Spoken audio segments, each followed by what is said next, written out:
नमस्कार, आप देखें एनबी न्यूज और मैं हूं आपके साथ प्रियव्रत दीक्षित। तो यूपी में चुनाव का माहौल है, तो ऐसे में एक बात तो साफ है कि अगर सरकार कुछ अच्छा करती है या अच्छा करने की सोचती है तो उस पर सवाल उठने तो लाजमी है, नहीं तो पता कैसे चलेगा कि प्रदेश में चुनाव है। मुख्यमंत्री योगी आदित्यनाथ ने प्रदेश के युवाओं को तकनीकी रूप से अपग्रेड करने के लिए एक बड़ा कदम उठाया है और बड़ी पहल की है। सीएम योगी आदित्यनाथ ने 1 करोड़ युवाओं को फ्री स्मार्टफोन और टैबलेट देने की योजना, महज योजना नहीं बल्कि इसके जरिए युवाओं के जीवन में तरक्की की नई उड़ान शुरू होने वाली है। इन स्मार्टफोन और टैबलेट के जरिए उन्हें न सिर्फ पढ़ाई के लिए कंटेंट मिलेगा बल्कि रोजगार से संबंधित जानकारियां भी उन्हें इसी टैबलेट पर दे दी जाएंगी। तो वहीं टैबलेट स्मार्टफोन पर शासन की ओर से बूथ लोगो और वॉलपेपर के माध्यम से रोजगार परक योजनाएं के बारे में जानकारी दी जाएगी।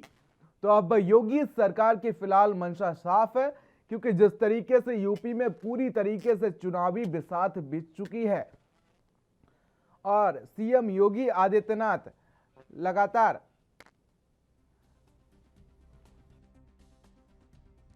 तरीके से योजनाओं की बौछार करते नजर आ रहे हैं। अगर हम बात कर ले चाहे सौगातों की, जिस तरीके से एक्सप्रेस वे का जाल बिछाया जा रहा है, या युवाओं की बात कर ले, क्योंकि युवा वोटरों पर बीजेपी की हमेशा से ही नजर पड़ रही है। क्योंकि यूपी में अगर बात कर ली जाए तो लगभग 6 करोड़ के आसपास युवा वोटर हैं और इन्हीं वोटरों पर फिलहाल दांव खेला गया है। जिस तरीके से टैबलेट कह लें या चुनावी टैबलेट कह लें, क्योंकि आज का हमारा मुद्दा भी यही है, चुनावी टैबलेट। क्योंकि जिस तरीके से 2022 में विधानसभा चुनाव पास हैं और इसी बीच योगी सरकार ने युवाओं पर दांव खेला है, जिसको टैबलेट नाम दिया गया है।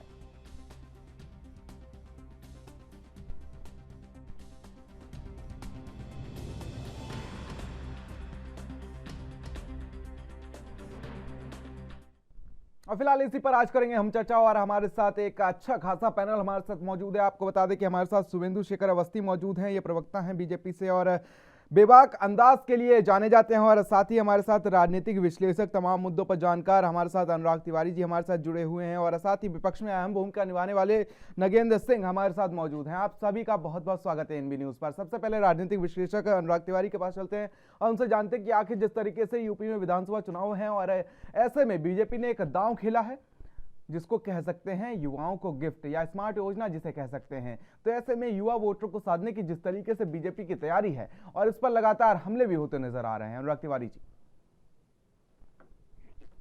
जी। ये जो फैसला किया है योगी सरकार ने 1 करोड़ युवाओं को टैबलेट और मोबाइल देने का, तो इससे पहले भी युवा वोटर बहुत खास रहे हैं, चाहे वो दूसरे राज्यों की बात करें, दिल्ली की बात करें, आप बिहार की बात करें, हर जगह युवाओं के लिए एक अलग से प्लान बनाया जाता है और उनके लिए एक अलग से कुछ ऐसा लेके आया जाता है जिससे वो सरकार की तरफ आ पाए। अब जो ये योजना लागू हुई है, इसमें सबसे बड़ी जो समस्या, जो दिक्कत है वो ये है कि आज तक ये किसी को पता नहीं चला है कि इसमें क्या कंटेंट दिया जाएगा और उस कंटेंट को किसने चेक किया है। बिल्कुल, कौन कौन से चीजों पे कौन कौन से स्किल्स आप सिखाएंगे और उसका एनालिसिस किसने किया है, उसको अप्रूव किसने किया है, इसकी जानकारी आज तक ना सरकार ने किसी को दी है, ना वो चीजें पब्लिक डोमेन में अवेलेबल है। और दूसरी बात, कोविड भारत में 2020 में ही पहुंच गया था और आपको इस योजना को लागू करने में 2 साल लग गए, तो इस बात से सभी को एक अंदाजा हो जाता है कि ये पूरा जो प्लान लिया गया है वो एक चुनाव को देख के इंप्लीमेंट किया गया है। अभी तक जो 25 दिसंबर को इस योजना का पहला फेज लागू हुआ है, उसमें 1 लाख बच्चों को टैबलेट और मोबाइल दिया गया है, लेकिन इसका प्लान है कि 1 करोड़ बच्चों तक दिया जाएगा। तो आप खुद सोचिए, क्या ये प्लान अगले 6 महीने में कंप्लीट होने वाला है क्या? कोई इसकी डेडलाइन नहीं मिली है कि ये कब तक पूरा होने वाला है। तो बहुत सारी खामियां हैं इसमें, जिसको लेकर योगी सरकार को जवाब देना जरूरी है। अनुराग तिवारी जी, लेकिन इससे एक बढ़ावा जरूर दिया गया है युवाओं को अपग्रेड करने का, रोजगार को लेकर उन्हें बढ़ावा देने का। चलिए जवाब ले लेते हैं। हमारे साथ बीजेपी से प्रवक्ता शुभेंदु शेखर अवस्थी जी मौजूद हैं, उनसे जवाब ले लेते हैं। अवस्थी जी। कुछ तो लोग कहेंगे, जी लोगों का काम है कहना। बिल्कुल। अरे कोई एक पॉजिटिव प्रोजेक्ट लिया गया है जिसके अंदर मैं ये नहीं कहता हूं अनुराग जी गलत होंगे, कुछ ना कुछ कमियां रहती हैं और उसको समय के साथ पूरा कर सकते हैं। हमने सितंबर में जब चालू किया तो हमने 1-1.5 महीने में 1 लाख लोगों को प्रोजेक्ट चलाकर, एक ट्रायल प्रोजेक्ट चलाकर देखा कि क्या कैसे डिस्ट्रीब्यूशन होगा, कौन लोग देंगे, किस माध्यम से आएगा, कौन लोग लाभार्थी होंगे। और जब वो सक्सेसफुली लगभग 99.99% हो गया। कई बार क्या होता था, पिछली सरकारें जब इस तरीके का देती थी तो आधे लोग जो देने वाले होते थे वही रख लेते थे, फर्जी नाम लग जाता था। तो इसके लिए एक सिस्टम बनाया गया कि किस तरीके से ओटीपी आएगा, कौन बच्चा है, कौन लाभार्थी है, कैसे कंफर्मेशन होगा, किस तरीके से डिलीवरीज होंगी। जब पायलट प्रोजेक्ट चला लिया गया तो अब बाकी 1 करोड़ लोगों के लिए अभी डिस्ट्रीब्यूट ये स्कीम को खोल दिया गया है। जैसे भी जब स्कीमें कोई भी चालू होती हैं, अनुराग जी को मैं बताना चाहता हूं, शुरुआती समय पर कुछ ना कुछ कमियां रहती हैं, उसको हम दुरुस्त कर लेते हैं। उज्ज्वला योजना देखिए, हम लोग ने 8 करोड़ लोगों को पूरे भारत में गैस सिलेंडर दे दिया, पर जब शुरुआती समय रहा होगा तो कुछ ना कुछ टीथिंग प्रॉब्लम्स रहती हैं। तो और अखिलेश जी का कहना है ये सब कि ये गलत है, ऐसा नहीं करना चाहिए, तो वो तो उन्होंने इलेक्शन कमीशन में भी कह दिया कि ये सब रेड नहीं होनी चाहिए। इस रेड से हमको दिक्कत हो रही है, जब तक चुनाव नहीं हो रहा तब तक रेड ना डाली जाए। अरे भाई, दोनों चीजें का कोई कोरिलेशन नहीं है। जिसके पास काला धन है वो पकड़ा जाएगा और उसका जवाब देना पड़ेगा उसको। दूसरा, जो बच्चे पढ़ रहे हैं, ऐसा तो है नहीं कि चुनाव के पहले नहीं पढ़ेंगे, चुनाव के बाद नहीं पढ़ेंगे। आप देखिए, जो ये सब चीजें दी जाती हैं, एक 3-4 साल के अंदर जो टैबलेट्स होते हैं या जो मोबाइल्स होते हैं वो ऑब्सोलीट हो जाते हैं, नए प्रोग्राम्स को नहीं लग पाते हैं और उतने ही समय पे एक बच्चा, जो यंग बच्चा होता है, वो इस ग्रेजुएट होकर बाहर निकल जाता है। जो ग्रेजुएट होकर बाहर निकल जाता है युवा वर्ग, तो ये दोनों चीजों के लिए फिर हर साल 3 साल में 4 साल में दोबारा देना चाहिए और लोगों को डिस्ट्रीब्यूट करना चाहिए, या उसकी जो एलिजिबिलिटी क्राइटेरिया अभी दिया गया है उसके हिसाब से डिस्ट्रीब्यूट करना चाहिए। मैं बिल्कुल अनुराग तिवारी जी की बात मानता हूं कि उसमें कुछ कमी होगी, वो आपसे पूछेंगे भी। आप कोई सजेशन देना चाहते हो तो और जरूर दीजिए। उसके कंटेंट जो बनाए गए हैं वो जिस स्टैंडर्ड के लोग हैं, देखिए सभी विषयों के सब्जेक्ट नहीं है। आज गूगल के अंदर इतनी इंफॉर्मेशन है कि आप दुनिया के हर चीज, हर इंफॉर्मेशन ले सकते हैं और दुनिया भर के ट्यूटोरियल्स ऑनलाइन यूट्यूब पे पड़े हुए हैं। पर उसमें एक ऐसा ऐप डाला गया है कि कहां कहां जॉब निकल रही है, कहां कहां पे फॉर्म देने हैं। वो जो डेवलपमेंट है वो एनआईसी ने किया है सॉफ्टवेयर का, और उत्तर प्रदेश सरकार उसको इंप्लीमेंट कर रही है। आपके ऐप में, आपके मोबाइल में और आपके टैबलेट में, दोनों में वो रहेगा और आप सीधा तरीके से उसको ज्वाइन कर सकते हैं। देख सकते हैं कि क्या वैकेंसीज हैं, क्या क्या क्राइटेरिया रहता है, आने वाले समय पे कौन कौन सी जॉब्स रहेंगी, या आपको ये ट्रेनिंग लेनी है तो कहां मिलेगी। कमियां होंगी, पूरा करेंगे और अच्छा करेंगे। और अनुराग जी, बिल्कुल ध्यान से में करेंगे कि कहीं कोई गलती ना हो जाए। बिल्कुल। हमारे साथ समाजवादी पार्टी से नगेंद्र सिंह जी मौजूद हैं, उनसे भी जान लेते हैं कि आखिर लैपटॉप में ऐसी क्या कमी रह गई थी जो बीजेपी को टैबलेट लाना पड़ा। नगेंद्र सिंह जी। ये कहना चाहूंगा, जो हमारे भारतीय जनता पार्टी के साथी अभी कह रहे थे कि जो इनका वितरण का, स्मार्टफोन का और दूसरे जो तकनीकी है नहीं, उनका जो वितरण किया जा रहा है, यह बहुत देर से लिया गया फैसला है। हम 12 से 17 में जब लैपटॉप दे रहे थे, सूचना क्रांति से युवाओं को जोड़ने के लिए, छात्रों को जोड़ने के लिए, तो ये प्रदेश नहीं पूरे देश में हल्ला कर रहे। मैं समझता हूं इनका जो ये प्रयास है, ये आधा अधूरा प्रयास है और आनन फानन का प्रयास है।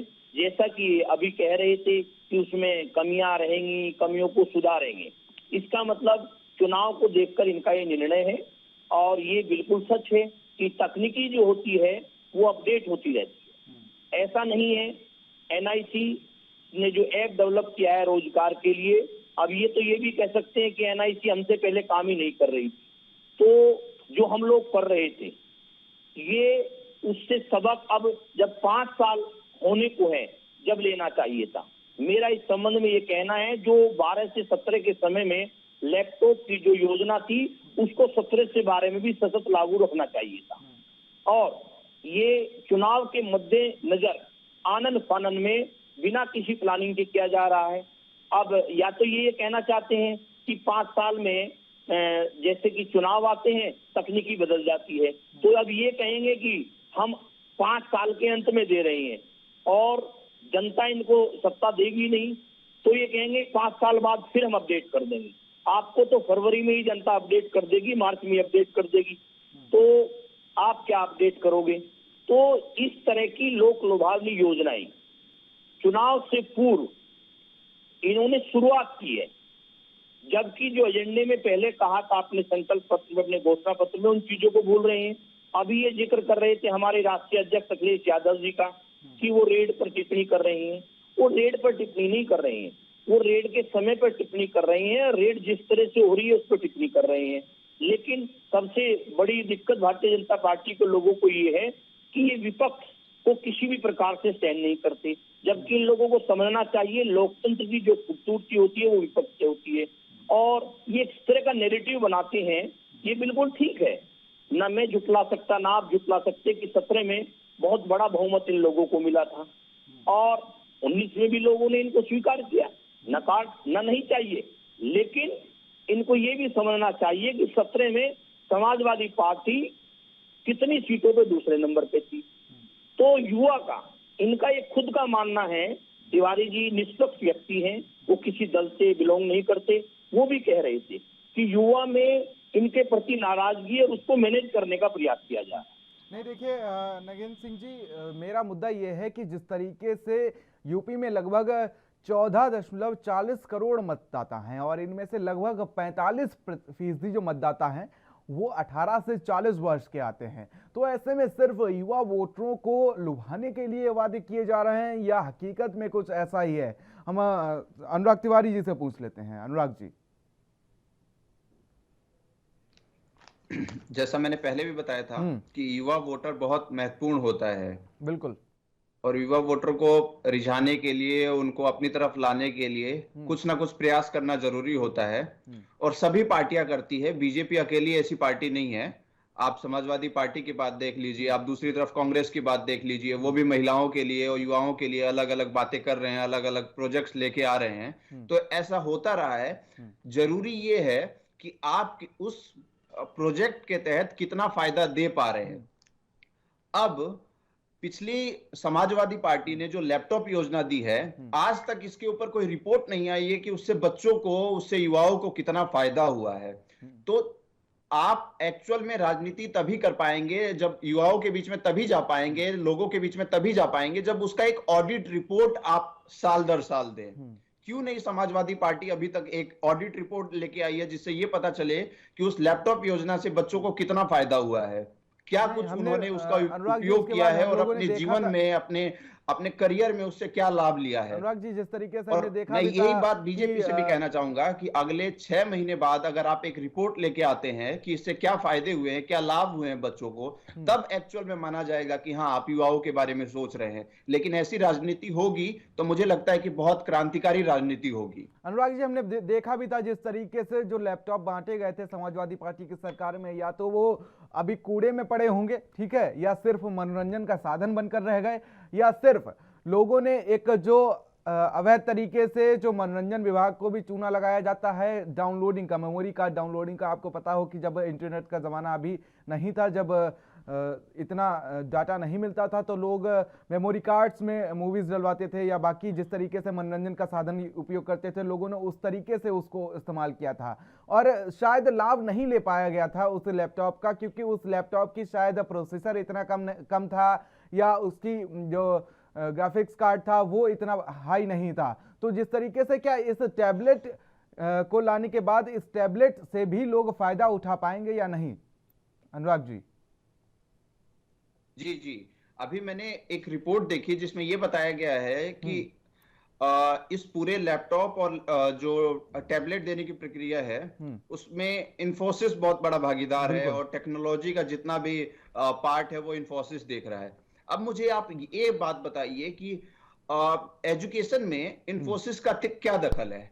आप मुझे पूरा इन्फोसिस की वेबसाइट, आप उसके हिस्ट्री रिसर्च करके देखिए और ये बताइए कि एजुकेशन में क्या दखल है उसका, किस हिसाब से आपको टेक्नोलॉजी और एजुकेशन कंटेंट इन्फोसिस प्रोवाइड कर रहा है। तो ये एक बहुत बड़ा और फायदा दिलाने के लिए, कॉर्पोरेट को फायदा दिलाने के लिए भी एक बहुत बड़ा प्रपंच हो सकता है। क्योंकि मुझे नहीं लगता कि आज तक इन्फोसिस मैं मानता हूं कि इन्फोसिस टेक्नोलॉजी में बहुत बड़ा दखल लेता है, लेकिन एजुकेशन में उसका कुछ भी दखल नहीं है, और एजुकेशन कंटेंट वो आपको प्रोवाइड कर रहा है। ये चीजें समझ से परे है। चलिए अनुराग जी, लैपटॉप बांटने के बाद भी जिस तरीके से यूपी की जनता ने, वो चाहे युवा कह लें या बाकी जो वर्ग है उनको कह लें, जिस तरीके से समाजवादी पार्टी की सरकार को उखेड़ के फेंका था। हम जवाब ले लेते हैं फिलहाल शुभेंदु शेखर अवस्थी जी से, काफी लंबे समय से वो कुछ कहना चाह रहे थे।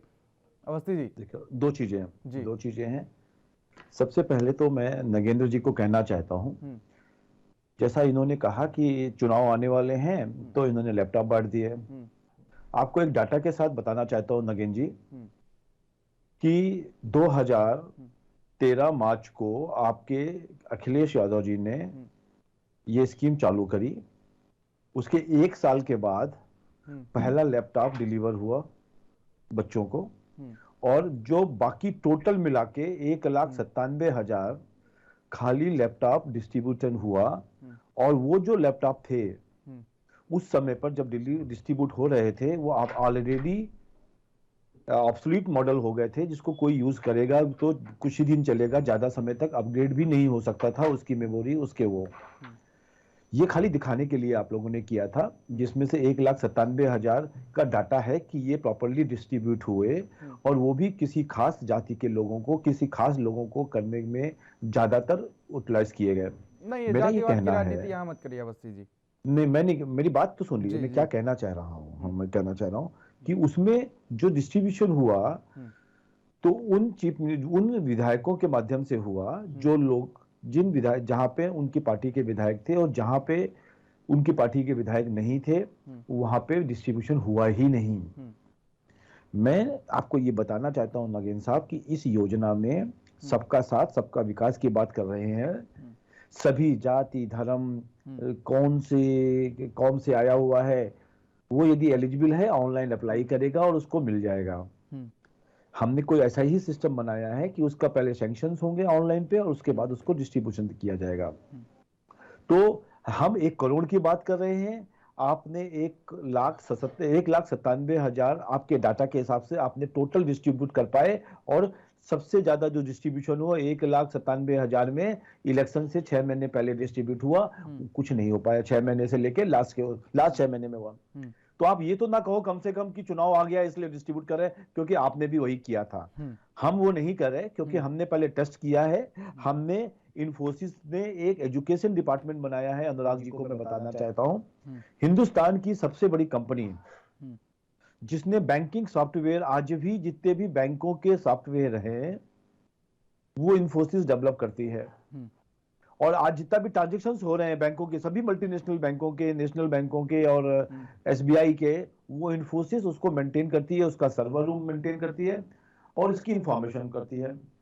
हमने तो उस कंपनी को ये कहा कि जितने भी अपग्रेडेशन है, अनुराग जी को शायद ये महसूस हो रहा होगा कि एजुकेशन के लिए इन्फोसिस को लिया गया है, नहीं, उसके सिस्टम को अपग्रेड करने के लिए इंफॉर्मेशंस को खाली इंफॉर्मेशन दे रही है इन्फोसिस, और वो चाहे गूगल दे दे चाहे इन्फोसिस दे दे।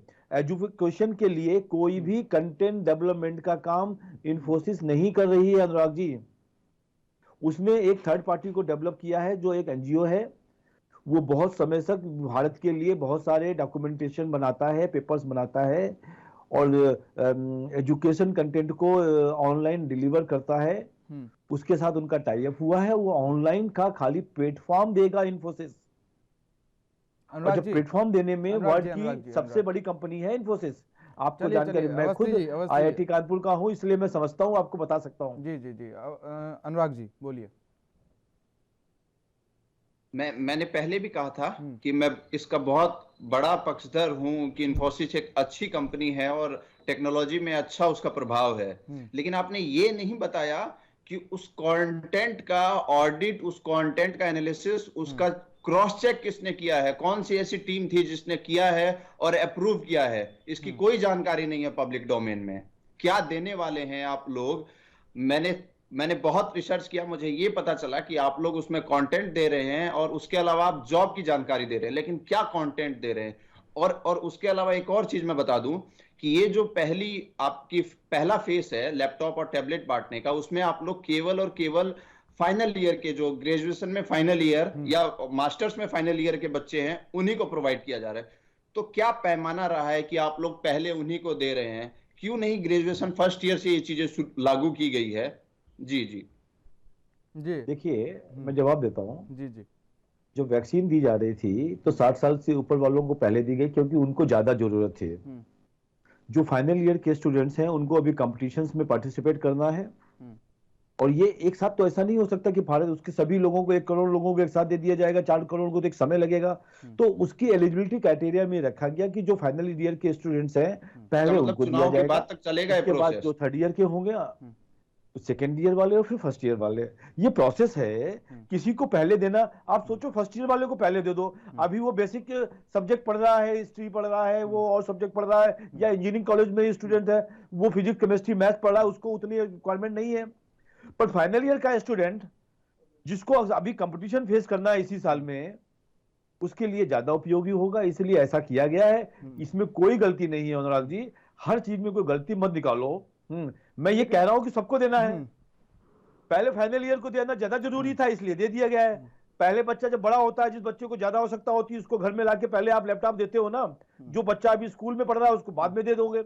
यही चीज मैं कहना चाह रहा हूँ। एक चीज तो साफ है कि जिस तरीके से जरूरत तो फिलहाल अगर आपको अपग्रेड करना है तो आपको कक्षा 1 से लेकर कक्षा 12 और जो स्नातक और उच्च स्नातक की पढ़ाई है सबको अपडेट करना चाहिए, क्योंकि जरूरत तो सबको है। क्योंकि जी अनुराग जी आपको ही मौका दिया जाएगा और अवस्थी जी आपको ही मौका दिया जाएगा। लेकिन पहले मेरा सवाल ये है कि जिस तरीके से कोरोना काल में हमने देखा, इंस्टीट्यूशन बंद हो गए थे, स्कूल बंद हो गए थे, कॉलेज बंद हो गए थे, सबको जरूरत पड़ी थी स्मार्टफोन की। और जो दूरस्थ इलाके में गांव आते हैं, क्षेत्र आते हैं, जो इस लायक नहीं है कि वो टैबलेट खरीद लें या लैपटॉप खरीद लें, उनके आगे किस तरीके की परेशानियों का सामना करना पड़ा था उन्हें, वो भी हमने देखा। कोरोना काल ने हमें सब कुछ दिखा दिया, चाहे वो हम नेटवर्क की कनेक्टिविटी की बात कर लें या मजदूरों की बात कर लें या छात्रों की बात कर लें, क्या कुछ परेशानियों का सबको सामना करना पड़ा, ये सब हमने देखा। लेकिन सबको जरूरत है लैपटॉप की। अगर आज के ज़माने में आप डिजिटल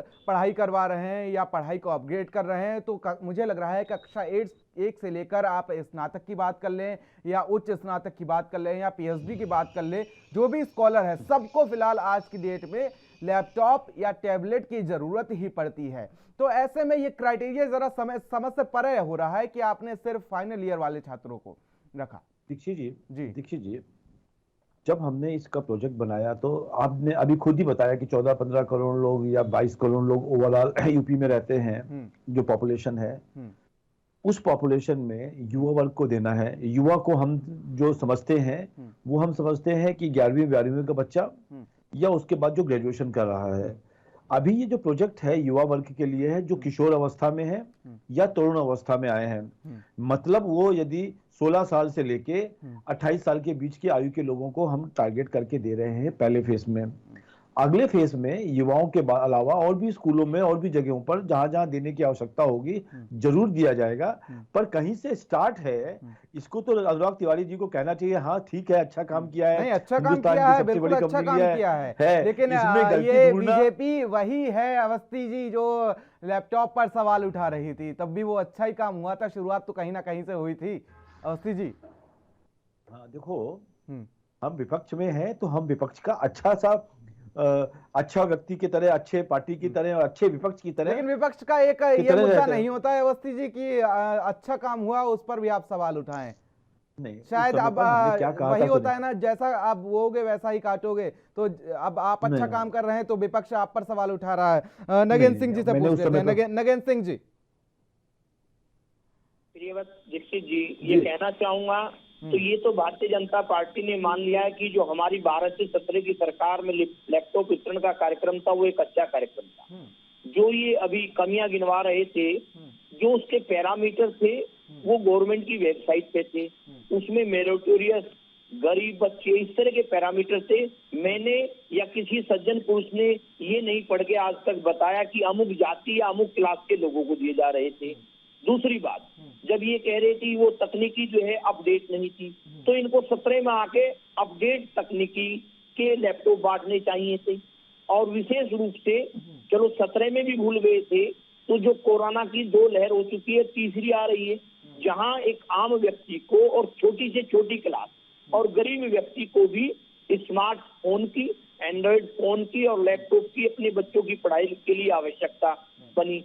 और इनको ये भी हम बता दें कि हमारे जो बच्चे थे, जो गवर्नमेंट उत्तर प्रदेश बोर्ड के ज्यादातर बच्चे उसमें हमने लिए थे, क्योंकि आज एक कल्चर डेवलप हो गई है कि जो संपन्न लोग हैं वो तो महंगे स्कूलों में बच्चों को पढ़ा लेते हैं, लेकिन जो नीचे का तबका है, चाहे वो किसी जाति बिरादरी का हो, वो सरकारी संस्थानों में ही शिक्षा अपने छात्र बच्चों को दिला पाता है।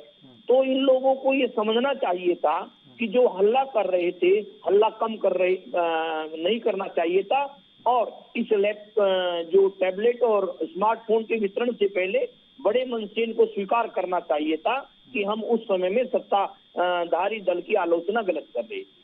और मैं फिर कह रहा हूँ, कोरोना से तुरंत पहले ये काम इन्होंने शुरू कर देना चाहिए। और इस तरह की जो बयानबाजियां रही हैं, उससे एक अविश्वास जनता में भी पनपता है। हम कब मना कर रहे हैं, ठीक है, आप बांटिए। अभी तिवारी जी ने जो तकनीकी पर्सन इंफोसिस के बारे में उठाए थे, तो मेरे मित्र अवस्थी जी ने उसका स्पष्टीकरण दिया कि इंफोसिस एक दूसरे एनजीओ से टाई अप किए हुए हैं, वो कंटेंट जो है एकेडमिक या एजुकेशनल वो उपलब्ध कराएगा। तो ऐसा भी तो कर लेना चाहिए था, जो बिड मतलब छोड़ते, जो देते, ऐसे ही एजेंसी को या उसी सॉफ्टवेयर कंपनी को दे देते सीधा, जो उस फील्ड में काम कर रही है, उसमें कंडीशन लगाते। तो मैं समझता हूँ ये मतलब दूरा तीरा या 2-3 स्टेप तकनीकी रूप से अवस्थी जी से मेरा प्रश्न है कि वो इसको भी स्पष्ट करें। चलिए अवस्थी जी जवाब दीजिए। ये आपने बहुत अच्छी बात कही, और मैं चैनलों के ऊपर झूठ बोलने वाला व्यक्ति नहीं हूँ। जी बिल्कुल, आपने जो अखिलेश जी ने बातें, हाँ, अखिलेश जी ने जो अपने समय पर लैपटॉप या वो दिए, एक अच्छा प्रयास था। ये बात अलग है कि वो उसको और वाइटल रूप में होना चाहिए था, पर शुरुआत अच्छी थी। ये मैं हर चैनलों पे मान सकता हूँ, और हमको राजनीति से ऊपर उठ के बात करता हूँ। बिल्कुल ऐसा नहीं है कि खाली भारतीय जनता पार्टी काम करेगी और सपा पार्टी काम नहीं करेगी। जो पार्टी सरकार में आएगी, अब सबको काम करना पड़ेगा, कोई भी बच नहीं सकता।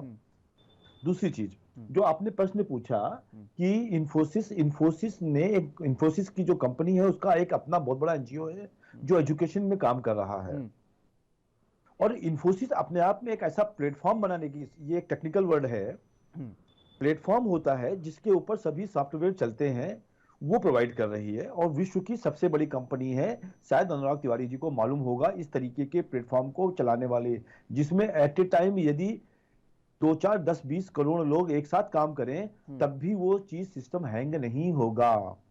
आपने देखा है, यदि आप बैंक में जाते हो और अपना या एटीएम से कोई पैसा निकालते हो या पेटीएम से ट्रांसफर करते हो, विद इन अ सेकेंड पूरा पैसा आपका अकाउंट अपडेट हो जाता है। इतनी क्रिटिकल सिस्टम को जो मेंटेन कर रहा है भारत में, वो इंफोसिस है। सब जितने भी सॉफ्टवेयर हैं, वो उसको जो बनाने वाले लोग हैं, वो इंफोसिस का बड़ी टीम है। इसलिए हमको और आपको उनको नकारना नहीं चाहिए।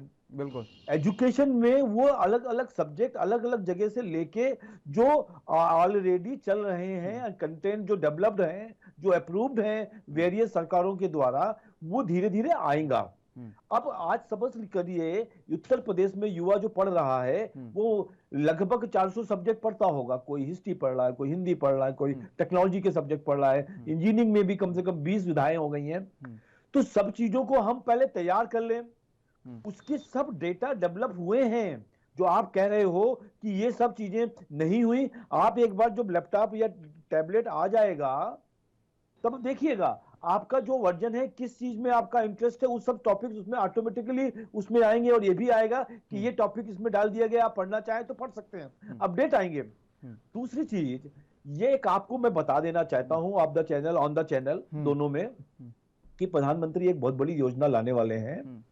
भारत का हर बच्चा जो तीसरी क्लास से ऊपर आ चुका है, उसको एक फोन दिया जाने वाला है एंड्रॉइड, जो भारत में ही डेवलप होगा। ये कोविड सेक्शन के अंदर जो ये अभी हम लोगों ने वैक्सीनेशन का पूरा प्रोसेस आ गया और कोविड आ गया दोबारा, तो हम लोग थोड़ा सा उसमें डिले हो गया। पर एक कंपनी को ऑलरेडी ऑर्डर किया है, जो बड़ी कंपनी, हम नाम नहीं शेयर करना चाहते, क्योंकि मैं मेंबर हूँ, उस कमेटी का मैं पीएमओ का एक एडवाइजर हूँ। इसलिए मैं आपको बता रहा हूँ उसमें बहुत ज्यादा काम किया जा रहा है। जल्द ही भारत के हर बच्चे के पास एजुकेशन के लिए वो चीज अवेलेबल होगी, और उसमें ये चीज हम बिल्कुल ध्यान रखेंगे कि जो ऐसे कंटेंट्स हैं जो बच्चों को नहीं देखना चाहिए या ऐसा डाउनलोड नहीं करना चाहिए या जिसका इसका उपयोग मिसयूज न करे, वो ऑलरेडी ब्लॉक्ड रहेंगे।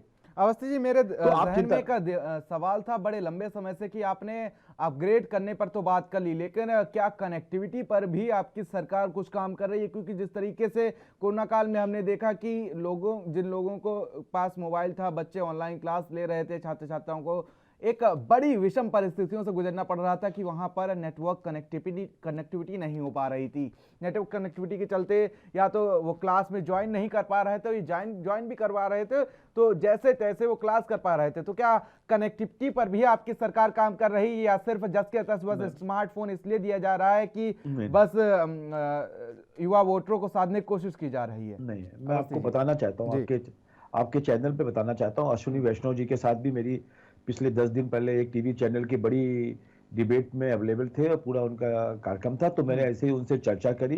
वो इन्फॉर्मेशन, या उसके पहले रविशंकर जी देख रहे थे तो उनसे भी चर्चा हुई थी। पूरे भारतवर्ष के अंदर प्राइवेट कंपनियों द्वारा और सरकारी कंपनियों द्वारा एक बहुत बड़ा ये फाइबर का केबलिंग फैल चुकी है। अब मैं छत्तीसगढ़ के गांवों में बताता हूं कि उनका हर ब्लॉक भी ये फाइबर केबल से चला गया है, हो गया है। ये भारत की योजना है, देश की योजना है, केंद्र सरकार की योजना है। और बहुत जल्दी मेरे को लगता है कि मई के पहले जो बीएसएनएल है, जो हमारा अभी तक जिसको हम लोग ने पहले यूज कर रहे थे, उसको दोबारा रिवाइव करके उसके माध्यम से भारत के बीएसएनएल नहीं कह सकते उसको अवस्थी जी, बीएसएनएल नहीं, जूझता हुआ बीएसएनएल कह सकते हैं, जूझता हुआ। जूझ तो रही थी सब चीजें जी, आपकी सरकार है ना? हम लोगों ने देखिए सरकार तो हमारी है, मैं कह रहा हूँ रेलटेल, इसमें रेलटेल जो ऑर्गेनाइजेशन है भारत सरकार का, वो उसने पूरे स्टेशनों को, अभी जो रेलवे स्टेशन थे उसको सबको उसने नेटवर्क कर दिया है लीज लाइन के थ्रू। तो ये जो 3-4 कंपनियां हैं मल्टीनेशनल, जो आपको कहते हैं पब्लिक लिमिटेड ऑर्गेनाइजेशन है, गवर्नमेंट के पीएसयूज हैं, उनको मिला के ये बनाया जा रहा है। और आपको ये भी बता दूं कि एक जो आज की डेट में हम 1000 रुपए देते हैं मंथली पेमेंट करने के लिए, उसकी कनेक्टिविटी का, उसका जो आप जो जियो का या एयरटेल की जो कनेक्शन है, जिसका 1000 रुपए खर्चा देते हैं, वो 50 रुपए मंथली के ऊपर 150 MBPS की स्पीड मिलेगी गांव में हर बच्चे को। और जो ये पैसा सुन तो लीजिए, मेरी बात तो सुनिए, अभी भरे नहीं है जो सरकार ने जिस तरीके से रिचार्ज पर भी पैसे बढ़े हैं। अवस्थी जी सुन तो लीजिए, रिचार्ज की और चार्ज की बात नहीं कर रहे हैं, वो प्राइवेट लोगों के लिए। नहीं, शुरुआत वहीं से हो जाए, ज्यादातर लोग प्रीपेड ही यूज करते हैं। नहीं, 50 रुपए की मैं बता रहा हूँ, जो 50 रुपए चार्जेस है, जो गांव के अंदर हमारा टर्मिनल लग जाएगा, तो ये भी इंडिविजुअल को पेमेंट नहीं करना पड़ेगा, सरकार इसका भी रिलीफ देगी। ये गांव के योजना है जो रूरल एरियाज के लिए है, अर्बन के लिए ये प्लान नहीं है। चलिए राजनीतिक विश्लेषक अनुराग तिवारी से पूछ लेते हैं कि धरातल पर अगर ये योजनाएं आती हैं तो इनका क्या कुछ असर पड़ेगा? अनुराग तिवारी जी।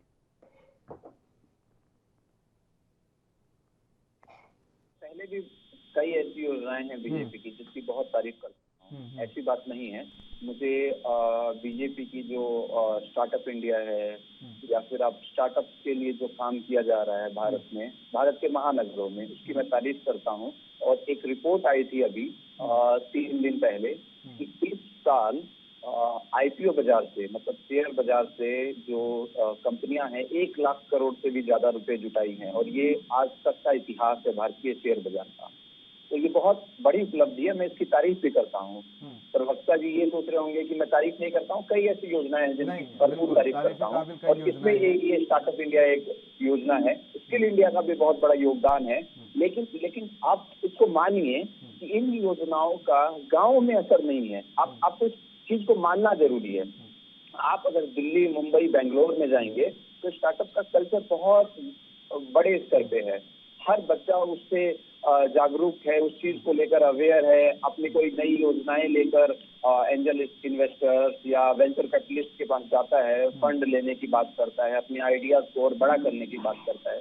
लेकिन ये सारे कल्चर आप गांव में, आप छोटे जिलों में, आप छोटे शहरों में नहीं देख पाएंगे। तो इस चीज को आपको मानना पड़ेगा कि ये योजनाएं गांव तक नहीं पहुंची है। और एक मैं आपको चीज बता दूं कि सेम ऐसी योजनाएं जो स्टार्टअप कल्चर की योजना चीन लेके आई थी आज से 20 वर्ष पहले, और उसको वो गांव तक लेके गई थी। हर गांव, हर छोटे स्कूल तक उस योजना को पहुंचाया गया था, और उसका असर ये हुआ कि आज चीन में दुनिया का दूसरे नंबर की सबसे ज्यादा यूनिकॉर्न कंपनियां हैं, वो उसका असर रहा। भारत में भी इस साल हाईएस्ट नंबर की यूनिकॉर्न कंपनियां बनी है, जिनकी वैल्यूएशन 7,000 साढ़े 7,000 करोड़ से ज्यादा की होती है। तो भारत में कंपनियां बनी है ऐसी। मैं मानता हूँ कि इस तरह स्टार्टअप कल्चर के लिए बहुत बड़ा और एक बहुत सुनहरा साल था। लेकिन उस चीज को जब हम लोग गाँव तक लेके जाएंगे, जब गाँव में जो बच्चा 12वीं में पढ़ रहा है, जो बच्चा ग्रेजुएशन में पढ़ रहा है, छोटे जिलों में है, उसको जब इस चीज का पता चलेगा और वो डॉक्टर, इंजीनियर, कॉम्पिटिटिव एग्जाम के अलावा एक नया स्कोप अपने लिए देखेगा, स्टार्टअप स्कोप अपने लिए, अपने परिवार से बात करेगा कि मैं अपना स्टार्टअप करना चाहता हूँ, मैं अपना नया बिजनेस करना चाहता हूँ। मैं मानता हूँ कि इस योजना की उपलब्धि या इस योजना की सफलता सभी मान सकते हैं जब ये चीजें गाँवों तक पहुंचेगी। तो इसकी क्या योजना है, आप कैसे इस चीज को गाँवों तक लेके जा रहे हैं? चलिए अनुराग तिवारी जी, नगेंद्र सिंह से पूछ लेते हैं कि आखिर जो योजनाएं, जो बात की जा रही थी बीजेपी प्रवक्ता के द्वारा, क्या वो योजनाएं धरातल पर उतरती हैं तो उनका क्या कुछ असर देखने को मिलेगा? और 2017 तक आखिर इन योजनाओं पर समाजवादी पार्टी ने आखिर बात नहीं की, क्यों? नगेंद्र सिंह जी। जो स्किल डेवलपमेंट और स्टार्टअप और मेड इन इंडिया का जो कार्यक्रम है, उसका प्रपोजल जो है केंद्र सरकार के द्वारा, वो जो रिजीम था, जो कार्यकाल था 14 से 19 तक था, उसमें रख दिया गया था। लेकिन धरातल पे जिस तरह के दावे किए गए थे वो परिणाम नहीं आया। मतलब एक कदम चले, 100 कदम कहा था, एक कदम चले। तो मूल रूप से जैसा तिवारी जी भी कह रहे थे, मैं इनकी बातों से सहमत हूँ, कहीं ना कहीं से शुरुआत तो हुई। प्लीज, भारतीय जनता पार्टी की जो केंद्र में है, जो नितांत पिछड़ा समाज है, पिछड़ा वर्ग है, पिछड़ा क्षेत्र है, उसमें देहात आता है, गांव आता है। एक तो इनके केंद्र में वो नहीं है।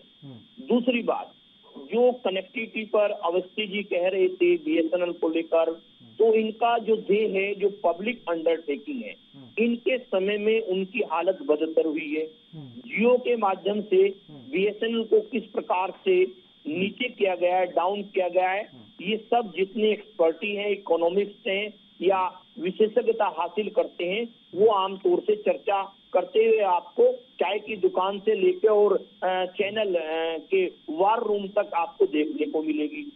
जो कनेक्टिविटी का इशू बता रहे थे विशेष तौर से, जैसे कि इन 2 सालों में कोरोना की वजह से जो शिक्षा, मैं एजुकेशन की बात कर रहा हूँ क्योंकि मैं इस पेशे से आता हूँ और मैं दिल्ली में ही जॉब करता हूँ और एनसीआर में ही रहता हूँ, तो यहाँ तो कनेक्टिविटी बहुत अच्छी होनी चाहिए थी। लेकिन पिछले 2.5 साल में जो कनेक्टिविटी का जो इश्यू रहा है वो बहुत नीचे गया है। कारण क्या हुआ है? बीएसएनएल तो नीचे चला गया। जो कॉर्पोरेटिव सेक्टर है, जो जियो हो, एयरटेल हो या दूसरे हो, उन्होंने अपना लाभ बढ़ाया है। और अगर बीएसएनएल सरकार सार्वजनिक उपक्रम इसको साथ साथ कम्पीट करता रहता तो आम उपभोक्ता को एक तो सुलभ और सस्ती सुविधाएं उपलब्ध होती रहती। तो ये बड़ी दिक्कतें आई हैं। मैं आपको एनसीआर की हालत बता रहा हूँ और जो दूर दराज के इलाके हैं।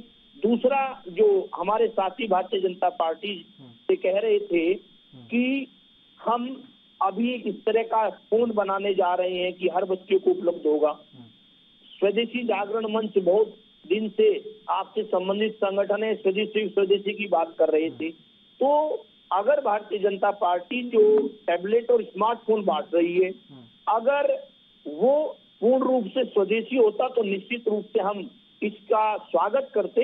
हमारा वैचारिक मतभेद होने के बावजूद भी तो वो कहा है, एक नैरेटिव डेवलप किया गया है। मैं समाजवादी पार्टी की तरफ से ये कहूंगा कि जमीन पर काम शुरू हुआ है, मैं मना नहीं करता, लेकिन दिखाया ज्यादा गया है और आप लोग काम कर नहीं रहे हैं, इसीलिए दूसरे मुद्दे को लेकर बार बार आप लोग। चलिए नगेंद्र सिंह जी, ये जो चुनाव है इसमें आवाज फिलहाल ये लैपटॉप टैबलेट की तो आवाज बुलंद होती जा रही, क्योंकि ये सब चुनावी मुद्दे हैं और धर्म राजनीति सबसे इससे ऊपर उठकर अगर युवा वोटरों को आपको साधना ही है तो मेरा मानना है कि आपको सिर्फ और सिर्फ रोजगार पर बात करनी चाहिए। हालांकि बीजेपी ने एक पहल तो की है इसको लेकर, लेकिन मेरा सवाल एक ये भी है कि जो 1 करोड़ लैपटॉप जो टैबलेट आप वितरण करेंगे, यही 1 करोड़ युवा जब पढ़ लिख कर आपसे रोजगार मांगेंगे, तो जैसा कि आप कहते हैं कि 4 लाख रोजगार आपने 5 साल में दिए हैं, तो आप 1 करोड़ युवाओं को रोजगार देने में कितना समय लगा लेंगे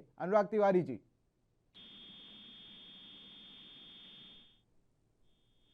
ये बच्चे जो अभी हाई स्कूल में हैं, जो अभी 12th में है, जो ग्रेजुएशन में है, मास्टर्स कर रहे हैं, वो आने वाले सरकार, किसी की भी सरकार हो, चाहे अभी पार्टी की आती है, चाहे वो बीएसपी की आती है, चाहे वो बीजेपी की आती है, चाहे कांग्रेस की आती है, जो भी सरकार आएगी रोजगार उसी से मांगने जाएगी, क्योंकि ये बच्चे 2 या 3 साल में या 4 साल में रोजगार मांगने के लायक हो जाए।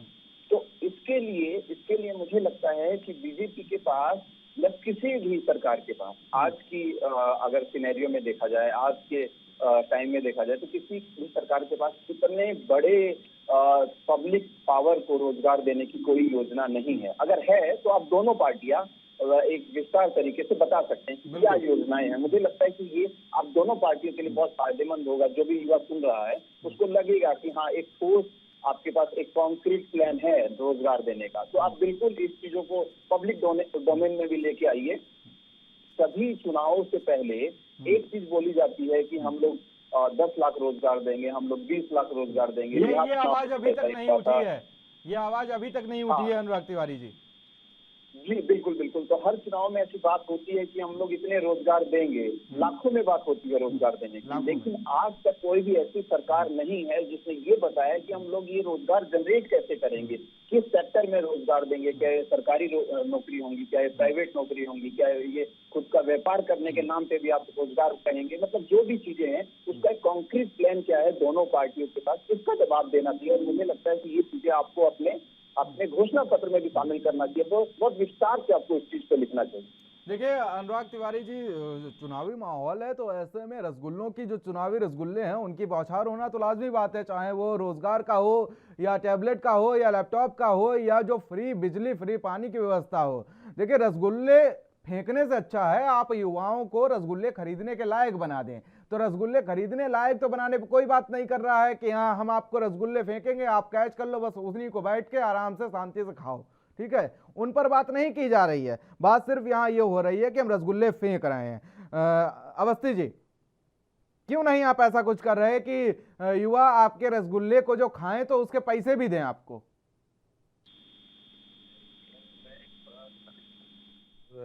हमको लगता है कि रोजगार बढ़ाने के लिए सरकार में बहुत ज्यादा जगह नहीं बची है। जी अरे अवस्थी जी कैसी बात मेरी बात तो सुनिए, मेरी बात तो समझ लीजिए पहले, मेरी पूरी बात हो जाए उसके बाद आप समझिएगा। मेरी पूरी बात को समझिए पहले, जो मैं कहना चाहता हूँ जी। इस समय पर यदि सबको लगता है कि हमको सरकारी नौकरी मिल जाए तो शायद संभव नहीं होगा सभी युवाओं के लिए। इसलिए प्राइवेट इंडस्ट्रीज को, स्टार्टअप को बहुत अच्छी तरीके से हेल्प की जा रही है और आत्मनिर्भर भारत उसके ऊपर 50,000 करोड़ रुपए हर क्वार्टर में खर्चा करने का प्रावधान किया गया है। आत्मनिर्भर भारत जो हमारे अनुराग तिवारी जी ने कहा कि गांव में कैसे लोग पढ़ेंगे और कैसे उनका खर्चा बढ़ेगा और वो लोग कैसे वहां के स्टार्टअप कैसे होंगे, उसके लिए मैं जानकारी दे रहा हूं। आत्मनिर्भर भारत, एक छोटा सा एग्जांपल देता हूं कि आज इंडिया में इंपोर्ट जो हम लोग एडिबल ऑयल्स हैं वो बहुत ज्यादा क्वांटिटी में, लगभग 25,000 मेट्रिक टन का रिक्वायरमेंट है। यहाँ पे इंडिया में जो तेल बन रहा है वो केवल 15,000 मेट्रिक टन है। 10,000 मेट्रिक टन हम बाहर से इंपोर्ट करते हैं। तो यदि हम गांव में, क्या छोटा, जो पहले आपको याद होगा कि गांव में एक तेल पेरने की एक मशीन हुआ करती थी और सब लोग वही कड़वा तेल और जिसको हम लोग सरसों का तेल कहते हैं उसको उपयोग करते थे। वो धीरे धीरे खत्म हो गया था, लोगों ने रिफाइंड और उसके ऊपर चालू किया। भारत सरकार ने आत्मनिर्भर भारत के ऊपर गांव में ऐसे 25 प्रोडक्ट डेवलप किए के लिए उन्होंने लिस्टेड किया है कि ये गांव में भी चल सकते हैं, वहां पे भी एक स्टार्टअप के लिए कर सकते हैं और उनके वो ऑयल को बड़ी कंपनियां या सरकारी कंपनियां वहां से लेकर उनको मार्केटिंग में सहयोग भी करेंगे। क्योंकि गांव में जो तेल बना रहा है वो यदि अगले अगले 4 गांवों में बेच पाएगा तभी वो चल पाएगा, उसकी भी योजना है, उसके प्रोडक्ट की भी योजना है। तो जरूरी नहीं है, बार बार मैं कहता हूं कि सरकारी नौकरी हो, प्राइवेट नौकरी भी चलेगी। जिस तरीके से बाहर की जो कंपनियां भारत में निवेश करने के लिए यहाँ पे आ रही हैं, बड़े बड़े एप्पल ऐसी कंपनियां, टेल्सा ऐसी कंपनियां जो बैटरी की कार बनाने वाली हैं, भारत में लाया जा रहा है और उन्होंने अपने प्लांट भी चालू करे हैं। आप समझो राफेल को भी अभी हम लोगों ने नोटिस देके कहा कि भाई आपने कहा था कि 2 साल में हम यहाँ पे काम चालू करेंगे। बहुत सारे ऑर्डिनेंस फैक्ट्रीज के लिए और बहुत सारे ऐसे उपकरण भी भारत में बन रहे हैं और बनाए जा रहे हैं। अभी 3 दिन पहले राजनाथ जी ने कहा था कि हम बहुत सारा असला जो है वो भारत में बनाएंगे और बनाना चालू हो गया। लगभग कितनी ऑर्डिनेंस फैक्ट्री है। जब ये डेवलपमेंट चालू हुआ, हमने बाहर से खरीदना बंद कर दिया, तो आपने आप भारत के अंदर जो लोग फैक्ट्री में रिक्वायरमेंट्स हैं, और अभी भी पिछले क्वार्टर की रिपोर्ट देख लीजिए, 40% लोगों ने हायरिंग बढ़ाई है। सितंबर, अक्टूबर, नवंबर की जो रिपोर्ट आई है उसमें आप देखिए कि जो कंपनियां थी उन्होंने अपनी हायरिंग लेवल 40% तक बढ़ाया है। सभी सेक्टर्स में बहुत ज्यादा काम हो रहा है। जो 2 सालों में हमारा कोरोना के कारण जॉब्स गई थी, उनको रिकवरी रेट विश्व में सबसे अच्छा भारत का है। आप इसको समझिए। निजीकरण शायद उसी का नाम दिया गया है, निजीकरण। सर निजीकरण नहीं है, निजीकरण स्टार्टअप से और आत्मनिर्भर भारत से नहीं है। हम यदि कोई चीज लगाना चाहते हैं तो उसको हम लगाएंगे। निजीकरण वो है कि जो सरकारी ऐसे तंत्र थे जो 70 सालों से देखे नहीं गए और वो अब इस हालत में नहीं है कि उसको रिकवर किया जाए, तो प्राइवेट एजेंसीज को लगाकर उसको एक सर्वाइव करने की स्थिति में लाया जा रहा है। और निजीकरण कोई आज की नई चीज नहीं है और उन पर अच्छी सुविधाएं दी जाएं और उनको थोड़ा महंगा कर दिया जाए। एक चीज और बता देता हूं मैं आपको, जितनी भी उत्तर प्रदेश की फर्टिलाइजर्स कंपनीज थी सब बंद हो गई थी। चाहे मिर्जापुर के आसपास है, फर्टिलाइजर जो बनता था वो कंपनियां खत्म हो गई थी, सरकारी कंपनियां, और वो ऑलमोस्ट ठप हो गई थी। पर मोदी जी जब आए तो सभी पावर कंपनियों से कहा कि आप इन कंपनियों को आप अडॉप्ट कर लो और यूरिया को भारत में ही बनाओ। आप देखिए यूरिया का जितना बड़ा पोर्शन हम लोग इंपोर्ट करते थे, अब उसका 50% ही रह गया है। नहीं, और उसके ऊपर जो अवस्थी जी एक एशिया की सबसे बड़ी, अवस्थी जी एक एशिया की सबसे बड़ी कंपनी है ऑर्डिनेंस क्लोथिंग फैक्ट्री, जिस पर आर्मी के जवानों के कपड़े वगैरह बनते हैं, उसको भी फिलहाल निजीकरण के बारे में सोच रहे थे और उसका विरोध भी आपको देखने को मिला था। तो ऐसी कंपनियों को निजीकरण करके क्या फायदा, वहां पर भी ध्यान नहीं दिया गया क्या अवस्थी जी? सुन तो लीजिए जी, सुन ही रहे हैं आप। कोई भी ऑर्गेनाइजेशन को चलाने के लिए यदि साल के अंदर, जैसे अभी आपने एयरपोर्ट का सुना, इसका एयर इंडिया का सुना, एक दिन का खर्चा, एक दिन का लॉस 20 करोड़ से ज्यादा हो रहा था। और अब जब ऐसा लॉस हो रहा है तो लॉस अल्टीमेटली किसको है? भारत को लॉस है। भारत को जो लॉस है उसका पैसा कौन दे रहा है? आप और हम लोग टैक्स मिला के दे रहे हैं। तो उसको सर्वाइव तो कराना पड़ेगा। हमारे और आपके लिए यदि कोई फैक्ट्री है, आपके भाई की फैक्ट्री है और वो लॉस पे है, तो कहीं ना कहीं कुछ ना कुछ सहायता लेके उसको सर्वाइव किया जाएगा। और ये आज की नई बात नहीं है। मनमोहन सिंह जी के जमाने से जो लोग जो ऑर्गेनाइजेशन ठीक से नहीं चल पा रही थी या जो चल भी रही थी उससे अच्छी चल सकती थी। आपके राज्य में तो कुछ ज्यादा ही हो गया अवस्थी जी, आपके राज्य में तो कुछ ज्यादा। ये देखिए, ये आज नहीं पूरे विश्व की आप सिनेरियो देख लीजिए। पूरे डेवलपमेंट का जो मॉडल है वो दोनों का मिक्स मॉडल है। और इस तरीके से हमने ये सब कंपनियों को लीज पे दिया है। ये कोई बेचा नहीं है इनको। ये जैसे कई लोग बोल देते हैं बिल्कुल बेच दिया, बेच के कहां पे लेके जाएंगे? इट इज ए लीज, उसको चलाएंगे। नगेन सिंह जी काफी लंबे समय से कुछ बोलना चाह रहे थे। उनके हाव भाव को देखकर ऐसा लगता है कि काफी कुछ सवाल उनके जहन में है। नगेन सिंह जी, मैं ये कहना चाहूंगा, जो अवस्थी जी कह रहे थे, एक उदाहरण इन्होंने दिया है यूरिया को लेकर कि मोदी जी का रेफरेंस देते हुए, यानी कि केंद्र सरकार का देते हुए कि हमने अपनी देशी कंपनी के माध्यम से इतना प्रोडक्शन कर दिया है कि हमें आयात घटाना पड़ा। लेकिन वो सप्लाई हो कहाँ रही है? मेरी पारिवारिक पृष्ठभूमि खेती किसानी से, मैं किसान परिवार से हूँ, और जो 14 के बाद और अब 7, 8, 10 सालों में जितनी यूरिया की किल्लत इस देश के किसान ने आपके समय में भुगती है, कभी नहीं भुगती। एक तो ये आप समझिए। दूसरा, पार्टियों से हटकर एक बात पर विचार करना चाहिए, जो प्रश्न प्रियव्रत जी का भी है कि आपके समय में जो पब्लिक अंडरटेकिंग है, सार्वजनिक उपक्रम है, उनका निजीकरण बहुत तेजी से हुआ। मैं इस बात से आपकी सहमत हूँ कि 91-90 से ही निजीकरण हो रहा है, लेकिन जितना 50% से ऊपर आपने निजी निवेश सरकारी उपक्रमों में किया है, उसका एक आंकड़ा आप उठा के देखें तो सभी दलों को बैठकर एक कंसोलिडेट पॉलिसी, मतलब पॉलिसी को एक जगह लेके आना चाहिए कि हमारा जो ये पब्लिक अंडरटेकिंग है ये प्राइवेट सेक्टर से compete करे। तो इसका जो सब विभाग आपने स्टार्टअप इंडिया या स्किल इंडिया डेवलप प्रोग्राम से किया गया था, वो धरातल पे कहीं दिख नहीं रहा है। मैं यहाँ कोट करना चाहूंगा, जो जनता पार्टी की 77 की सरकार थी, उस समय के उद्योग मंत्री ने एक प्रपोजल रखा था कैबिनेट में, वो सरकार गिर गई। वो दूसरे कारण है कि जो शहर या जहां जो आबादी, कस्बों की आबादी, कुल आबादी जनसंख्या 5 लाख है, तो जो हमारी यूनिट्स हो इंडस्ट्री की, स्मॉल इंडस्ट्री की, ये कंपलसरी किया जाए कि वो वही डेवलप होंगी। लेकिन उसके बाद किसी भी सरकार ने उस पर गौर नहीं किया। अब प्रश्न आप हम पे करेंगे, हम केंद्र सरकार में भी शामिल रहे हैं, लेकिन बहुत कम समय के लिए रहे हैं, हमारी कोई प्रमुख भूमिका नहीं रही है। तो मुझे एक आपत्ति और हो जाती है, जितने भी भारतीय जनता पार्टी के प्रवक्ता साथियों के साथ बैठते हैं, वो जो भारतीय जनता पार्टी का पहले अटल बिहारी वाजपेयी का जो कार्यकाल है उसको भी नकार देते हैं और इस तरह का प्रचारित करते हैं कि बीजेपी का ही करना पड़ेगा। अगर आप डिबेट में बैठते हैं या किसी भी ऐसी सभा में शामिल होते हैं तो सामना तो फिलहाल आपको बीजेपी का ही करना पड़ेगा। मैं बिल्कुल हम सामना करने से नहीं हट रहे हैं, मैं ये कहता हूँ। तो जिस तरह से पिछले कामों को नकारने का प्रयास किया जाता है, चाहे उत्तर प्रदेश हो, देश में, ये परंपरा भारतीय जनता पार्टी के लोग गलत डाल रहे हैं।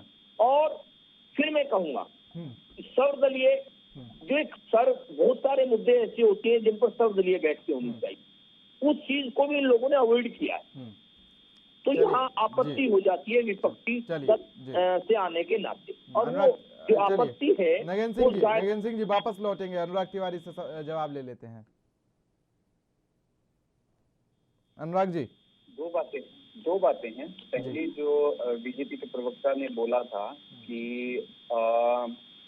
स्टार्टअप कल्चर का बहुत बड़ा असर हो रहा है। मैं आपको बता दूं कि उत्तर प्रदेश स्टार्टअप कमेटी का मैं मेंबर रहा हूं 2 साल से, और मैंने बहुत सारी मीटिंग्स अटेंड की है उत्तर प्रदेश की, और मैंने माना है, मैं ये मान रहा हूं कि लखनऊ, नोएडा, कानपुर या फिर इलाहाबाद में इसका असर है, बहुत बड़े व्यापक स्तर पे इसका असर है। लेकिन वही आप जब दूसरी तरफ जाएंगे, आप शामली में जाएंगे, आप देवरिया में जाएंगे, आप मऊ में जाएंगे, तब इसका असर आपको ना के बराबर मिलेगा। तो आपने जो बात कही है कि इसके ऊपर प्लान बनाया जा रहा है, तो लेकिन आपने ये नहीं बताया कि इसके ऊपर ग्रामीण स्तर पे क्या प्लान बनाया जा रहा है, गांव के बच्चों को जागरूक करने के लिए क्या ऐसे प्लान बनाए जा रहे हैं, क्या ऐसी योजनाएं हैं जिससे गांव के बच्चों को फायदा हो। तो इसके ऊपर ना आपने कोई जवाब दिया है और ना कभी सरकार ने जवाब दिया। मैंने मीटिंग्स में भी कई बार ये बात उठाया है कि ऐसी कोई चीज होनी चाहिए, योजनाएं होनी चाहिए, लेकिन सरकार के पास मुझे लगता है कि तब भी कोई जवाब नहीं था। लेकिन उनका पूरा का पूरा जो फोकस है वो मेट्रो सिटीज में है, जो उत्तर प्रदेश की मेट्रो सिटीज है, जो बड़े शहर है, उनके ऊपर पूरा फोकस है। तो क्या योजनाएं हैं, इसके ऊपर कोई जवाब है तो आप बिल्कुल बताइए जनता को। बिल्कुल, भारत जिस तरीके से कृषि प्रधान देश है और यहाँ पर जो आधी आबादी है वो गाँव में रहती है, तो अवस्थी जी फिलहाल जवाब दे ही दीजिए कि जिस तरीके से राजनीतिक विश्लेषक अनुराग तिवारी जी का सवाल से आप फिलहाल घिरे मानते होंगे अपने आप को, लेकिन जवाब हम आपसे लेना चाहेंगे कि आखिर क्या कुछ रणनीति बनाई गई है, जो ग्रामीण क्षेत्र में छात्र हैं उनको लेकर क्या कुछ तैयारियां की गई हैं। अभी तक तो फिलहाल कुछ ऐसा नजर नहीं आया 5 सालों में। आप सोचो, मैं आपको बता रहा हूँ कि अनुराग जी ने मेरी बात को सुना नहीं, मैंने तो एग्जाम्पल देख के बताया था कि देश में ऑयल की कमी है, एडिबल ऑयल की। उसके लिए एक बड़ा काम जो सरसों का जो तेल बनाया जा रहा है, जिसको हम यदि उसको रिफाइन भी करना है तो हम बाद में प्रोसेस कर सकते हैं। छोटे छोटे प्रोसेसेस जो फूड प्रोसेसिंग के लिए है वो गांव में प्लान किया जा रहा है और किया जा सकता है, क्योंकि ये स्टार्टअप में है और थोड़ा सा योगदान जो इनका भी दे सकते हैं। गांव के जो प्रोडक्ट्स हैं, जो गांव के आसपास 20 किलोमीटर अवेलेबल हैं, जैसे हमने बताया ना कि एक प्रोडक्ट 1 डिस्ट्रिक्ट 1 प्रोडक्ट, ये क्या चीज है अनुराग जी? आप सपोज कीजिए कानपुर में है तो लेदर बहुत अच्छा प्रोडक्ट हो सकता है, मऊ या किसी बनारस के आसपास की मिर्जापुर के आसपास है, हो सकता है वहां का कुछ कढ़ाई बहुत अच्छी प्रोडक्ट हो सकता है। और उसके लिए one product one district one product का जो प्रोजेक्ट है वो खाली गांव के लिए ही है। जो उस डिस्ट्रिक्ट के अंदर जो लोग भी आते हैं, गांव आता है, शहर आता है, वो लोग उस प्रोडक्ट के ऊपर मिलके काम करेंगे तो ऑटोमेटिकली सब लोग बढ़ेंगे। और अनुराग जी, प्रोडक्ट की बात जब हमने करी है कि एक डिस्ट्रिक्ट का एक प्रोडक्ट को बनाया जाएगा और सब लोग मिलकर उसमें काम करेंगे, बात कर लेंगे अवस्थी जी, बात कर लेंगे वन डिस्ट्रिक्ट वन प्रोडक्ट पे। यहाँ पर गांव के छात्रों को क्या कुछ योजना है उन पे बात कर लें। देखिए अभी इन्होंने बताया कि चूंकि स्टार्टअप की बात हुई थी इसलिए, और एजुकेशन के लिए मामले पे मैं आपको ये फिर से कहना चाहता हूँ कि बच्चों के, चाहे गांव का बच्चा हो चाहे शहर का बच्चा हो, सबको पढ़ना जरूरी है। अवस्थी जी, दोनों में फर्क होता है। देखिए गांव का बच्चे को मैं मान सकता हूं, ग्राउंड रिपोर्टिंग की है कई गांव में, कई क्षेत्रों में, कई ऐसे दूरस्थ क्षेत्रों में जहां पर मैंने ये फर्क देखा है। मैं सिर्फ हवाई बातें नहीं कर रहा हूं, ना किताबी ज्ञान कर रहा हूं, मैंने ये फर्क देखा है अवस्थी जी। देखो मैंने आपकी बात को नकारा कहीं पे भी नहीं। जिस समय पर गांधी जी ने जवाहरलाल नेहरू को ये चिट्ठी लिखी थी कि गांव का विकास पहले करिए और शहर का विकास बाद में करिएगा, और 3 चीज लिखी थी उस चिट्ठी में कि गांव में एक अच्छा हॉस्पिटल होना चाहिए, एक अच्छा एजुकेशन होना चाहिए और एक मनोरंजन का एक साधन होना चाहिए। यदि ऐसा होता तो गांव के लोग शहर की ओर नहीं जाएंगे। उसका कुछ एग्जाम्पल आज भी, यदि हम गुजरात के शहरों में जाएंगे या पंजाब के गांव में जाएंगे तो वहां गांव ज्यादा डेवलप है शहर के बजाय। मेरा ये कहना है कि चूंकि ये इंफ्रास्ट्रक्चर जो बनता गया वो कंसंट्रेटेड हो गया सिटी के आसपास, तो अभी गांव के लिए करने में थोड़ा सा और समय लग रहा है। मैं ये नहीं कह रहा हूं कि आप फिलहाल अवस्थी जी 5 साल आप और भी ले लें फिर भी फिलहाल कम ही पड़ जाएगा, क्योंकि जिस तरीके से बीजेपी की जो रफ्तार है वो चुनाव आते आते तेज हो जाती है। फिलहाल आप तीनों मेहमानों का हमारे साथ बने रहने के लिए शुक्रिया। और तमाम फिलहाल चर्चा अभी फिलहाल सवाल अभी भी यही बना हुआ है कि आखिर जिस तरीके से 2022 विधानसभा चुनाव को लेकर बिसात बिछाई जा चुकी है और युवा वोटरों को साधने की सभी राजनीतिक पार्टियां तैयारी कर चुकी हैं, क्योंकि हम समाजवादी पार्टी की बात कर लें या बीजेपी की बात कर लें तो सभी की नजर जो 45% युवा वोटर है उसी पर फिलहाल बना हुआ है। फिलहाल चर्चा में मेरे साथ इतना ही। देश और दुनिया की अहम खबरों के लिए बने रहिए एनबी न्यूज के साथ। नमस्कार।